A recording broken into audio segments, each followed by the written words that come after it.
Existe uma mentira na cultura pop que muita gente aceitou como uma verdade absoluta há muito tempo. Quando o Distrito 9 estreou, todo mundo comprou a ideia de que aqueles alienígenas desnutridos, revirando o lixo na África do Sul, eram escravos espaciais perdidos ou refugiados de um império em colapso. Mas pare e pensa comigo, se eles eram apenas escravos miseráveis, por que a nave estava entupida de um arsenal militar que faz o pessoal dos Estados Unidos parecer uma piada? E o mais bizarro, se eles tinham a tecnologia para cruzar o universo, por que eles passaram 20 anos comendo ração de gato sem que ninguém viesse resgatá-los? A resposta não tá no filme que você assistiu, ela tá enterrada no roteiro original do Neil Blomkamp e revela uma tragédia biológica e um terror cósmico que muda completamente tudo que você achava que sabia sobre os camarões. O que aconteceu naquela nave não foi um simples vazamento de combustível, foi um protocolo de quarentena apocalíptico.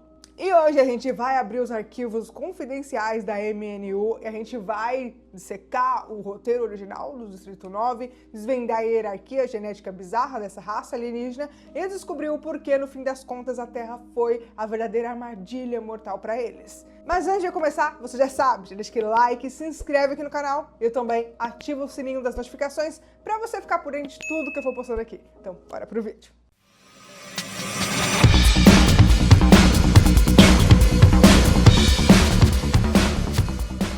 E aí pessoal, tudo bem com vocês? Se você não me conhece e acabou de chegar aqui no canal, bem-vindos! Eu sou a Tayla Mantinho. Bom, quando o Distrito 9 chegou nos cinemas em 2009, ele foi um soco no estômago. Com um orçamento minúsculo para os padrões de Hollywood, o filme entregou efeitos visuais que humilham muita superprodução da Marvel hoje em dia. Mas o brilhantismo não estava só no CGI, estava na forma crua de como contar a história usando o formato de falso documentário para criar uma história social dolorosa sobre segregação e xenofobia.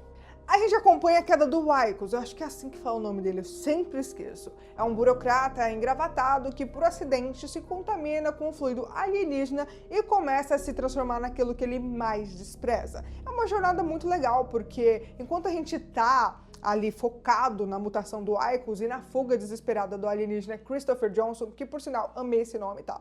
Eu adorei esse nome do alienígena.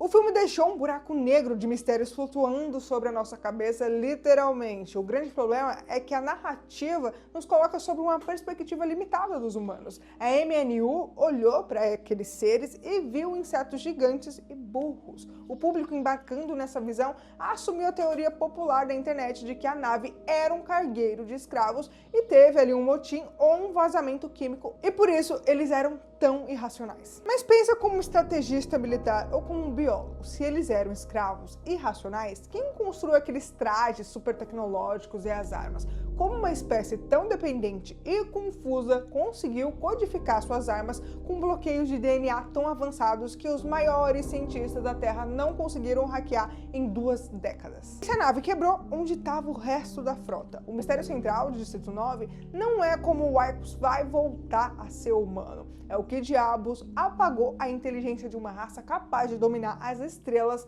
num piscar de olhos. E a chave para isso tá na biologia deles. Para entender o colapso, a gente precisa jogar no lixo a ideia de que eles são como a gente. Segundo as anotações do próprio Neil Blomkamp, a versão original do roteiro, os camarões não vieram do nosso quintal cósmico. Eles vieram da galáxia de Andrômeda e eles não eram escravos. Aquela nave era uma missão exploratória avançada em busca de novos mundos. O que a MNU não entendeu é que a sociedade deles funciona exatamente como uma colmeia. É um sistema de castas baseado em biologia estrita e coloração.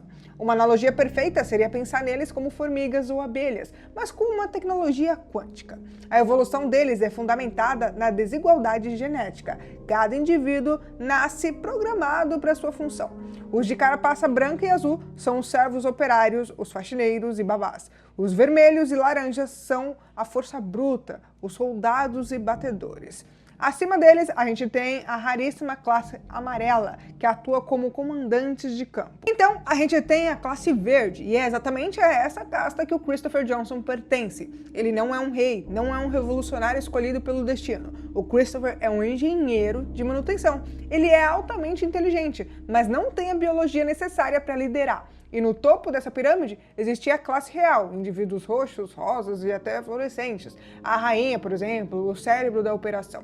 Os camarões normais são literalmente incapazes de tomar decisões complexas sem a emissão da ordem da realeza. Eles ficam catatônicos, perdidos. E se você for parar para pensar, e faz todo o sentido do mundo, é porque o Christopher Johnson é muito inteligente. Ele e o pequenininho, que fica como filho dele na história, mostram ser muito inteligentes e sabem mexer na nave, nas armas e tudo mais. Então, isso tudo faz sentido. E é aqui que o roteiro original revela a tragédia de Andrômeda. Em um ponto da viagem, sei lá, um vírus, alguma coisa atingiu a nave e a rainha morreu, o líder morreu. Foi repentino e sem a rainha, milhões de operários ficaram com suas mentes no escuro. A nave, percebendo a morte do líder, ativou um protocolo automático de quarentena severa.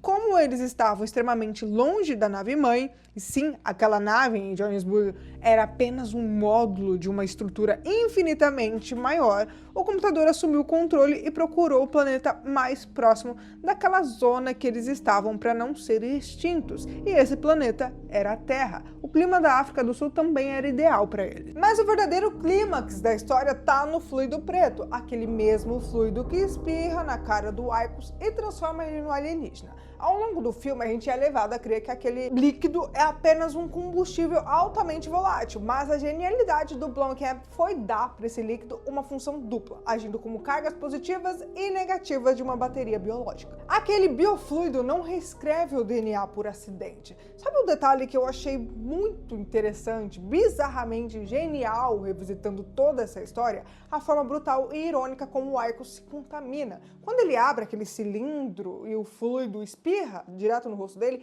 é impossível não lembrar do Black Goo, aquele patógeno escuro da franquia Alien, que a gente destrinchou por muitos vídeos aqui no canal de Prometheus e Covenant. Assim como a gosma preta dos engenheiros, o fluido do Distrito 9 não é simplesmente um combustível ou um veneno tóxico. Ele é um reescritor de DNA altamente agressivo. E o mais fascinante é que a regra de ouro das duas substâncias é quase a mesma. O nível de contato é o que dita o seu fim. No universo de Alien, a gente sabe que dependendo de como o patógeno entrou no seu corpo, se você ingere uma gota, se você tem contato direto com a pele ou se você inala no ar, a infecção te transforma em uma abominação biológica diferente. Com Icos, a lógica operou da mesma forma implacável, porque como ele recebeu um jato pressurizado direto nas vias aéreas e nos olhos, o corpo absorveu a substância instantaneamente. O fluido preto não quis matá-lo, ele ativou o seu protocolo primário e começou a forçar o DNA humano do Icos a se curar, reescrevendo célula por célula até ele se tornar um camarão.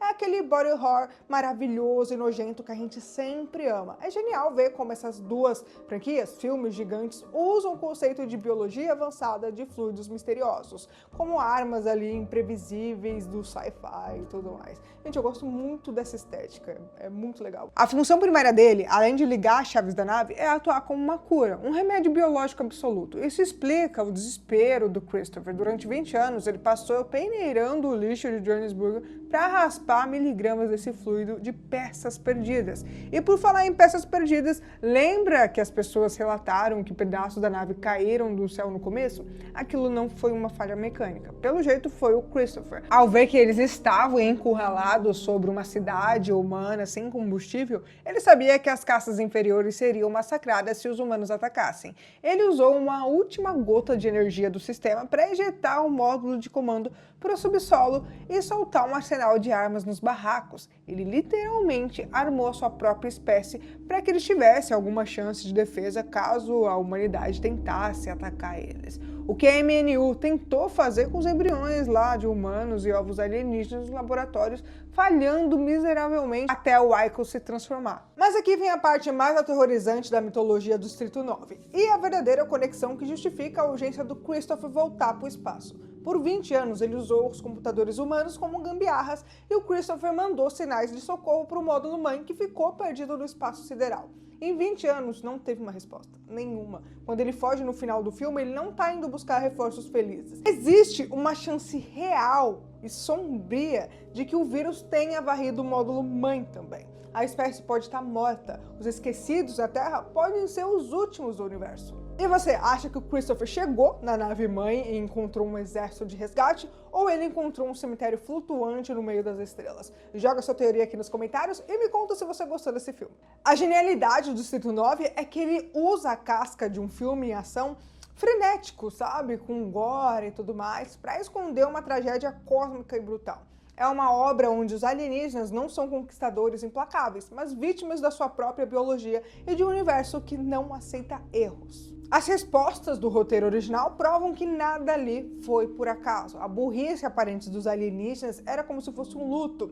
A mutação do Icarus foi um sistema de defesa genético. E o fato de ninguém ter ido buscar eles em 2 décadas é o maior alerta de terror que essa franquia poderia deixar. No espaço, ou você é o caçador, ou você tá extinto. Até hoje rola um boato de Distrito 10 ou uma continuação, que seja outro nome, e o diretor do elenco já conversou, já escreveram rascunhos, engavetaram e voltaram a falar sobre. Mas talvez, assim, no meu ponto de vista, o silêncio, aquele final, tá bom demais para esse filme.